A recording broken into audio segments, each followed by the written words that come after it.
بسم اللہ الرحمن الرحیم۔ ایک دن حضور نبی کریم صلی اللہ علیہ وسلم مدینہ منورہ میں کسی جگہ تشریف فرما تھے۔ ایک یہودی عالم نے آ کر کہا، السلام علیکم یا محمد۔ حضور صلی اللہ علیہ وسلم کے ایک جانثار کو جو اس وقت بارگاہ نبوی میں حاضر، یہودی عالم کے انداز تخاطب پر سخت غصہ آیا۔ انہوں نے اس کو اس زور سے دھکا دیا کہ وہ گرتے گرتے بچا۔ اس نے سنبھل کر وجہ پوچھی تو حضور صلی اللہ علیہ وسلم وہ جانثار کڑک کر بولے، تو نے یا رسول اللہ کیوں نہ کہا؟ وہ بولا، اس میں کیا گناہ تھا کہ میں نے ان کا خاندانی نام لیا۔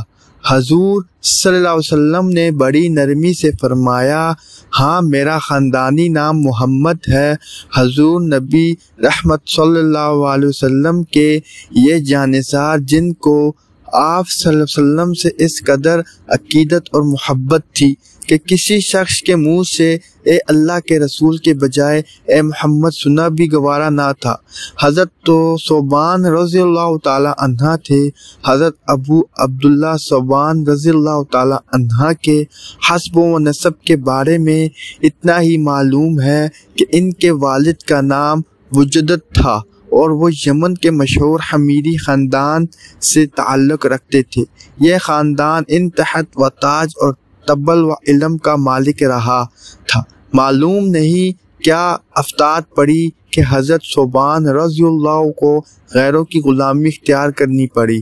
اسی حالت میں وہ بارگاہ رسالت صلی اللہ علیہ وسلم میں پہنچ کے حضور صلی اللہ علیہ وسلم ان کے چہرے پر شرافت و نجابت کے آثار دیکھے تو آپ صلی اللہ علیہ وسلم کا دریائے کرم جوش میں آ گیا۔ آپ صلی اللہ علیہ وسلم نے انہیں خرید کر آزاد کر دیا اور فرمایا، اگر چاہو تو اپنے خاندان میں چلے جاؤ اور اگر میرے ساتھ رہنا پسند کرو تو میرے گھر والوں میں تمہارا شمار ہوگا۔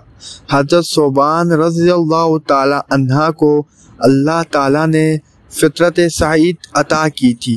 انہوں نے اپنے خاندان اور وطن پر بارگاہ نبوی صلی اللہ علیہ وسلم کو ترجیح دی اور عرض کی، یا رسول اللہ میں آپ صلی اللہ علیہ وسلم کی خدمت میں رہوں گا۔ اور پھر وہ خلوت و جلوت اور سفر و حضر حالت میں ہمیشہ حضور صلی اللہ علیہ وسلم کے ساتھ رہیں۔ اگرچہ حضور صلی اللہ علیہ وسلم نے ان کو آزاد کر دیا تھا لیکن انہوں نے برزاو رغبت آپ کی غلامی اختیار کر لی اور یوں زندگی بھر دنیا اور آخرت کی سعادتیں سمیٹتے رہے۔ حضرت ثوبان رضی اللہ تعالی عنہ نے صرف حضور صلی اللہ علیہ وسلم کے ہر حکم کی تعمیل نہایت مستعدی سے کرتے تھے، بلکہ آپ صلی اللہ علیہ وسلم کے ہر ارشاد کو بھی ہر زجان بنا لیتے تھے اور اپنی ذاتی زندگی میں بھی اس پر عمل کرنے میں کوشاں رہتے تھے۔ مسند ابو داؤد میں خود ان سے روایت ہے کہ ایک دن رسول اللہ صلی اللہ علیہ وسلم نے فرمایا کہ جو شخص اس بات کا عہد کرے اور اسے پورا بھی کرے کہ وہ کبھی لوگوں سے سوال نہ کرے گا، میں اس کے لیے جنت کی ذمہ داری لیتا ہوں۔ میں نے عرض کیا، یا رسول اللہ صلی اللہ علیہ وسلم میں کبھی کسی انسان سے کچھ نہ مانگوں گا۔ ارباب سیر کا بیان ہے کہ حضرت ثوبان رضی اللہ تعالی عنہ نے زندگی بھر اپنے اس عہد کی شدت سے پابندی کی، یہاں تک کہ اگر سواری کی حالت میں قرآن کے ہاتھ سے چھوٹ کر زمین پر گر جاتا تھا تو خود سواری سے اتر کر اسے اٹھاتے تھے اور کسی دوسرے کو اس کام کے لیے ہرگز نہ کہتے تھے۔ حافظ ابن حجر عسقلانی رحمۃ اللہ علیہ نے الاصابہ میں اس سے ملتی جلتی روایات اس طرح بیان کی ہے کہ ایک مرتبہ رسول اکرم صلی اللہ علیہ وسلم نے اہل بیت کے لیے دعا کی۔ اس وقت حضرت ثوبان رضی اللہ تعالی عنہ بھی بارگاہ رسالت صلی اللہ علیہ وسلم میں حاضر تھے۔ انہوں نے عرض کیا، یا رسول اللہ کیا میں بھی اہل بیت میں سے ہوں؟ ارشاد ہوا، ہاں، جب تک تم کسی امیر کے پاس سائل بن کر نہ جاؤ یا کسی دروازے کی چوکھٹ پر نہ جاؤ حضرت ثوبان رضی اللہ تعالی عنہ نے اس کے بعد عمر بھر کسی کے سامنے دست سوال دراز نہ کیا۔ حضرت ثوبان رضی اللہ تعالی عنہ جس دن نبی رحمت صلی اللہ علیہ وسلم کے دامن رحمت سے وابستہ ہوئے، آپ صلی اللہ علیہ وسلم کے وصال تک برابر آپ صلی اللہ علیہ وسلم کی خدمت کرتے رہے۔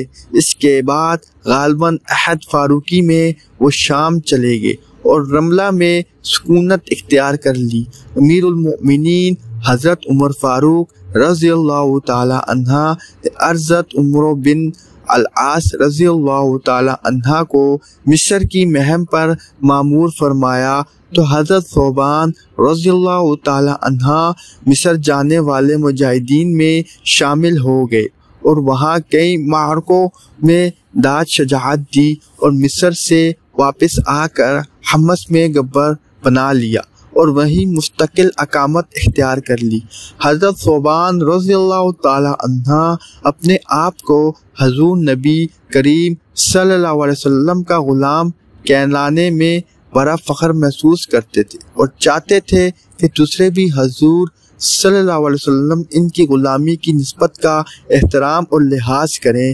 مسند احمد بن حنبل میں ہے کہ ایک دفعہ حمص کے زمانہ قیام میں علیل ہو گئے۔ اس وقت حضرت عبداللہ بن قرط ازادی حمص کے گورنر تھے، وہ کسی وجہ سے ان کی عیادت کے لیے نہ آئے۔ حضرت ثوبان رضی اللہ تعالی عنہ نے ان کے بے رحی کو بہت محسوس کیا اور ان کو یہ خط لکھوایا، اگر موسیٰ علیہ السلام اور عیسیٰ علیہ السلام کا غلام تمہارے یہاں ہوتا تو کیا تم اس کی عیادت کے لیے نہ آتے؟ یہ خط عبداللہ بن قرط کو ملا تو ان کو اپنی غفلت پر بہت ندامت ہوئی اور وہ اس کی تلافی کے لیے اس عرت اور بدحواسی کے ساتھ گھر سے نکلے کہ لوگ سمجھے کوئی غیر معمولی واقعہ پیش آ گیا ہے۔ پھر انہوں نے حضرت ثوبان رضی اللہ تعالی عنہ کی خدمت میں حاضر ہو کر اپنی کوتاہی پر معذرت کی اور دیر تک ان کے پاس بیٹھ کر مزاج پرسی کرتے رہے۔ مستدرک حاکم کے مطابق حضرت ثوبان رضی اللہ تعالی عنہ نے 54 ہجری میں حمص میں وفات پائی۔